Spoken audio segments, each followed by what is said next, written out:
کہ دیکھو یہ ہے میرا سیدھا راستہ، میں نے بتا دیا ہے کیا کیا حلال ہے کیا کیا حرام ہے، انہیں سامنے رکھو اور ان کے مطابق زندگی گزارو گے تب سیدھی راہ پہ چل پاؤ گے، ورنہ نہیں۔ یہ سیدھا راستہ ہے۔ سیدھا راستہ وہ نہیں جو لوگ دکھا رہے ہیں، سیدھا راستہ یہ ہے جو ہم دکھا رہے ہیں۔ اس کے بعد فرمایا اس کی پیروی کرو، اسی میں تمہاری بھلائی ہے، اور اگر تم اسے چھوڑ کر دوسرے راستوں پر چلو گے تو یہودیت کا راستہ دوسرا ہے، عیسائیت کا راستہ دوسرا ہے، ہندو مت کا راستہ دوسرا ہے، سکھ مت کا راستہ دوسرا ہے، بہت سارے راستے مل جائیں گے۔ جب ان راستوں پہ جاؤ گے تو یہ راستہ گم ہو جائے گا۔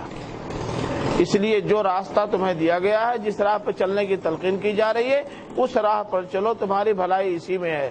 اور اگر تم نے اس راہ کو چھوڑا تو کسی ایسی پگڈنڈی پہ جا سکتے ہو جہاں سے منزل نہیں ملے گی، دور سے دور تر ہوتی چلی جائے گی۔ یہاں بھی اللہ تعالیٰ نے فرمایا کہ ذالکم وصاکم بھی، یہ وہ بات ہے جس کی تلقین اللہ تعالیٰ کر رہا ہے، کوئی اور نہیں کر رہا ہے، اور یہ اس لیے کر رہا ہے تاکہ تمہارے اندر اللہ کا ڈر پیدا ہو۔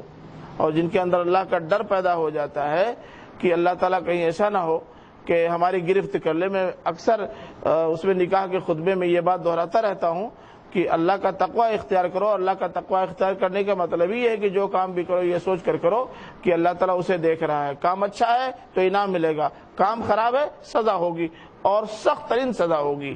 ایسا نہیں ہے کہ اللہ تعالیٰ آج یہاں گرفت کر رہا ہے اور کل وہاں چھوڑ دے گا۔ وہ گرفت کرے گا، مجرم کو جرم کی پاداش میں جہنم میں ڈالے گا تو وہ ہمیشہ جہنم میں رہے گا۔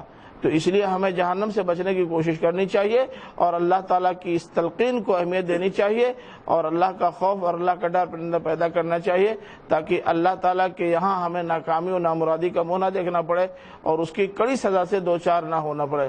اللہ تعالیٰ ہمیں اس بات کی توفیق عطا فرمائے۔ دعا کر لیجیے۔ الحمدللہ۔